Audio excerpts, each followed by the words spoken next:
Hey, what's up? Welcome back to Travel Tech. So if you're in the market looking for that perfect dash cam and you sort of have a budget of at least 25,000 rupees to 30,000 rupees, why buy anything else? Here's the perfect choice for you. I don't normally say this, but this dash camera, the VIOFO A229 Plus dual or the triple channel variant, is the dash cam your car pretty much deserves. This camera does come at a premium price of 25,000 for the dual channel and about 30,000 for the triple channel variant. But the kind of features this camera provides, the kind of video quality this camera provides, it is simply the best. And I think I should just show you rather than tell you what this camera is capable of and why you should invest in the A229 Plus. You're watching Travel Tech. Let's get started.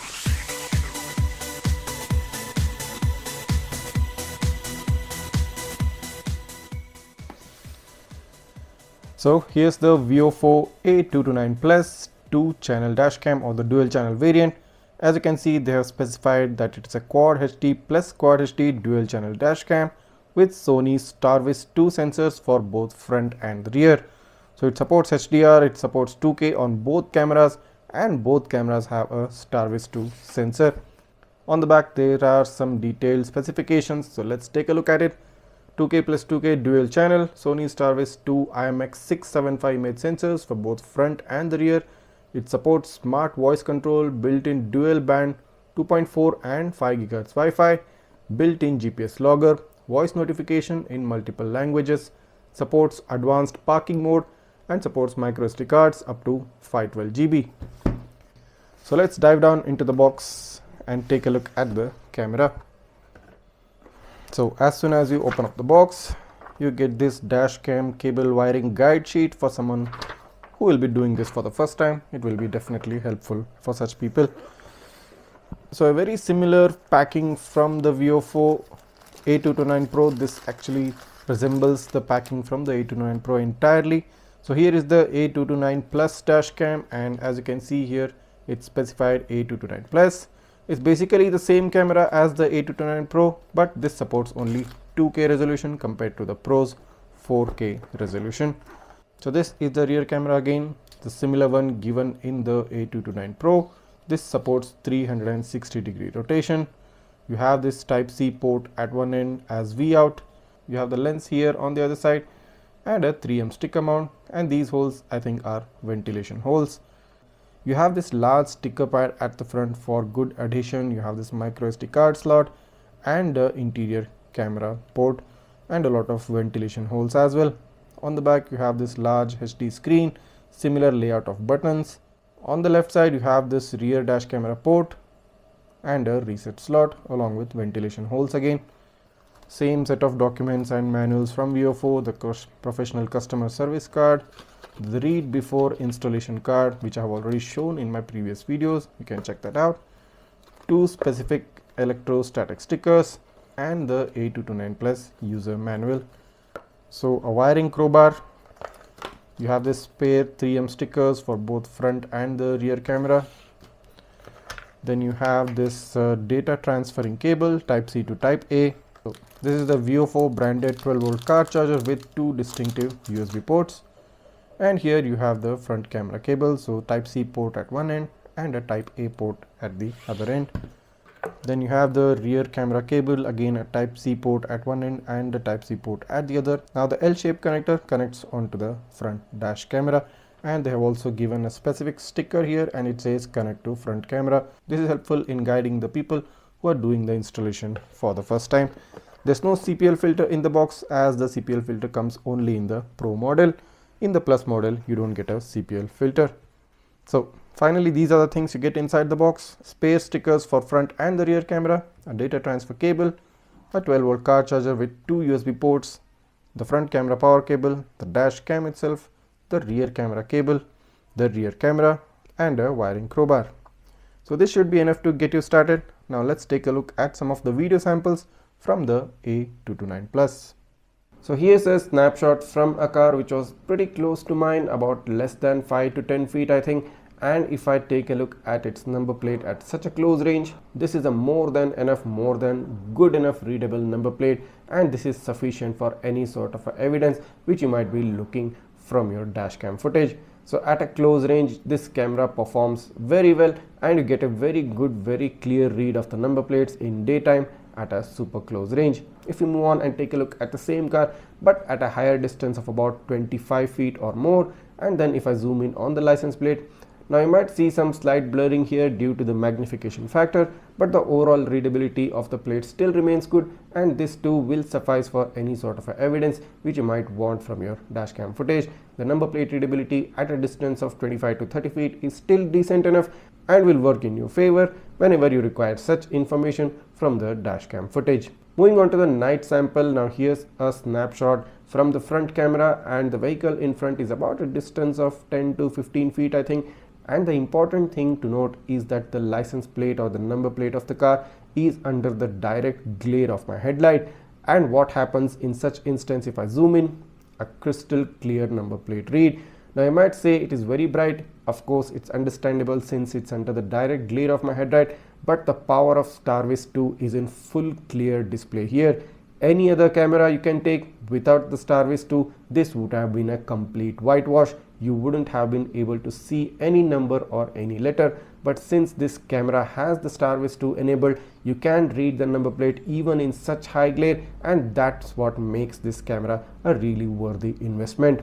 What happens if we move on a bit further and see the number plate readability at a far range? The same car has now moved a bit further down the road, about a distance of 25 to 30 feet, and then if I zoom in on the license plate, now at first instance you might say it's become a bit blurry, but I would say it's not, because at a farther range of 25 to 30 feet, the headlights of my car are more focused and create a more stronger beam at such distance, and in spite of being under the glare of such a strong beam, you can still more or less make out the number plate in spite of it looking a bit whitewashed and looking a bit blurred out.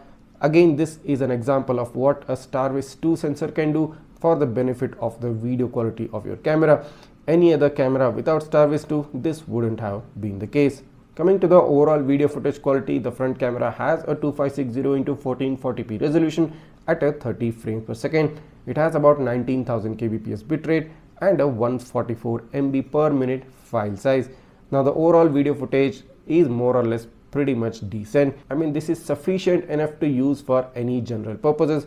So for an average user, for a general user, this video footage is more than enough, and you probably won't require any sort of a meddling around with.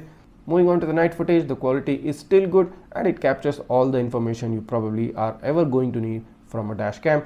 The brightness, contrast and saturation levels do look well balanced, and there is no major issue or a major complaint against the night footage. Moving on to a comparison of the rear camera's footage from both day and night condition. On top is the daytime footage, and on the bottom is more or less a low light evening time footage. Now rear camera 2 has a quad HD, which is a 1440p resolution at 30 frames per second, and it has about 18,000 kbps bitrate with a 138 MB per minute of file size. The rear camera quality too surpasses all the other rear camera qualities which I have ever seen. I mean, this is probably the one of the best rear cameras from a dash camera dual channel unit which is available in the market. So there's nothing much to complain in this. I mean, you're getting a good bang for your money in terms of the rear camera's video quality, and you can't be really expecting anything more from it. Okay, so in order to install the dashcam on the windshield, you get basically two options. First option is where the dashcam gets completely concealed or hidden by your internal rear view mirror, wherein you cannot see the dashcam and you get a clear view of the windshield. The second option is where you can install it in a way where you get to see the dashcam as well along with the rest of the area of the windshield. So in the first option, you need to install it right behind the internal rear view mirror. So this is the rear view mirror of my car currently, and if I want to install it, so I'll just show you the location. So this is most probably the ideal location, because if I install it in this position, this will completely hide the dash cam so that it doesn't create any obstruction to me while I am driving. But the drawback of this position is you won't be able to see the screen of the dash cam, you won't be able to monitor it directly. you might have to bend your head and take a peek in order to see the status or the working condition of the dash cam. The second option is to install it in a way where it continues with your internal rear view mirror. So in this case, if I install it at this particular location, this sort of looks like it forms a continuity with your internal rear view mirror, and also you get to see the screen of the dash cam, and by that way you can monitor the status of the dash cam while you're taking the car out on a drive. So this is the second location. But if you don't want any sort of an obstruction to your line of sight while you're driving, install it right behind the internal rear view mirror and you will get a clear windshield view. So I'll just show you to install it in the first way, right behind the internal rear view mirror. Just peel off the sticker covering from the dash cam and then stick the dash cam to the area where you have already marked out. In this case, right behind the internal rear view mirror. Okay, so as you can see now, I have stuck the dash cam onto the windshield, and if I turn back the rear view mirror back to its original place. So this is my original driving perspective. Let me just zoom out. So as you can see, this is my driving place, and now I cannot see the dash cam, and now it's completely out of my line of sight, and I get a clear visual of the windshield without any obstruction from the specific dash cam itself. Also, one advantage of the A229 Plus is that, as you're seeing here, there is a internal camera port given on the camera. So in case if you bought a dual channel dash cam which has only a front and the rear camera, you can always buy an interior camera later on and plug it in to make it a triple channel dash cam. So here's another interesting thing which you need to know about the VIOFO dash cams. You can install the VIOFO app in your Android car system. So if you have an Android car system within your car, you can install the app directly on the system and access the camera, access the settings right on your car. You never have to remove your smartphone, you never have to take out your smartphone. So as you're seeing right now, I'm currently connecting to the Wi-Fi hotspot, and as soon as you enter the password within the Wi-Fi settings, the app connects seamlessly to the dash cam, and now the front camera is live streaming onto my Android car screen. So here is the rear camera view, and if you click on the flip camera button, you get the front camera view. You also get a picture-in-picture mode, so you can see both the camera views at the same time. So that's a lot of versatility, and that's a lot of convenience for the end user to be able to access the video settings, to be able to access the live stream right on your Android car screen without ever having to take out your smartphone. So alternatively, you can also try this super cool smart trick. You can rotate the rear camera from the rear windshield towards the cabin, and once you do that, you can see the interior of the car from a rear perspective. Now in this case, the video might look inverted, but that can be easily corrected via the settings if you just flip the image up and down. So this is also a super cool trick which you can do with your VIOFO camera by just rotating the rear camera towards the cabin and getting the cabin view on your Android car screen. Getting access to the dashcam settings and the live feed on your large screen of the car makes a whole lot of difference than doing the same thing on your smartphone. So here's another convenient feature, the voice controls of this dashcam. There are about 12 different voice commands this dash camera supports, and as I'm showing you on the screen right now, this is the list of the voice commands, and you can use this to control the camera without ever having to lift your finger. Let's quickly take a look at a few different voice commands. Show rear camera. Show front camera. Show both cameras. Show rear camera. Show front camera. Show both cameras. Okay, so here's something very interesting about this dash cam. So as you can see, currently the dash cam is turned off, and if I take a type C to type C cable, a USB 2.0 cable, and plug in one portion of the cable into the rear camera port and connect the other portion of the cable into my smartphone. So just watch what happens.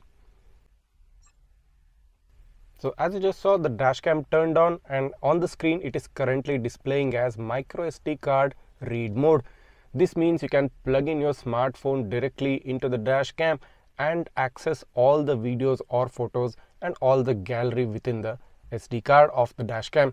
So basically this means you don't need a card reader, you don't need to remove the memory card from the dashcam in order to access the video files. Just have a compatible USB cable, and once you connect that, just head into the file manager of your smartphone. So here is the file manager, and if I scroll down, so as you can see, it says here as USB storage, and if I click on that, I get all the video file access right here on my smartphone. So if I just want to play any one of the video file, so here you go, the video file is now currently being played. And if I want to copy it, it's as simple as copying any other file from your smartphone. You just need to press and hold, select and copy it or cut it or move it, do whatever you want. It's just like accessing a micro SD card using a card reader. So instead of a card reader, currently you are directly connected to the smartphone with the help of a cable. So this is a new feature implemented in the VIOFO dashcams, in all the Type-C port dashcams of the VIOFO cameras. And even one extra thing is even firmware updates can be done this way. So this is a really cool feature of the VIOFO Type-C enabled dashcams. So here's another important aspect. This is a snapshot or a picture from the rear camera. Now what's wrong with this image? You can straight away make out that there is a lot of reflection from the rear camera's video feed. So this is a common factor in certain cars wherein the rear windshield is aligned in a way that it produces a lot of reflection of the car surface and even some level of glare. So in order to circumvent this problem, you can order a rear camera CPL filter as well. Yes, you can contact the VIOFO service center via WhatsApp, or you can get in touch with their support channel and buy yourself a CPL filter for the rear camera. It's probably available at a price of 500 or less than that. Also do note that the CPL filter is not available in the Plus model for the front cam. It's only available in the Pro model. You will need to purchase it separately if you want it for your Plus model as well. So along with giving you all these excellent features for the price, VIOFO also promises to provide you service support on even holidays and weekends. Isn't that a good thing? Also, one important point to note, guys, I noticed that some of the cars such as the Skoda cars and the Volkswagen cars do not have an auto power shut off for their 12-volt socket. I mean, if you plug in the dash cam in the car and your car is turned off, the 12-volt socket doesn't turn off and it continues to provide power to the dash cam in spite of the car being off. So this will in the long run completely drain the car battery and you won't be able to start the car the next morning. But there's a solution. So here's a Rundo 12-volt car adapter. So in this case, this is a dual USB charger, and in this case, this is a 3-port card splitter. So you can buy either of these for your VW cars or Skoda cars because this has a auto power off shutdown. This means if you have plugged this in your 12-volt car charger, this will automatically turn off after you set a preset amount of time. This means that your 12-volt car charger won't be providing power anymore after your car turns off, because the adapter turns off the power to the dash cam, and this enables in helping you saving the battery of your car. So if you are interested in purchasing these two products, I'll leave a link in the description. Also, I'll be bringing up detailed review videos of these two products pretty soon as well.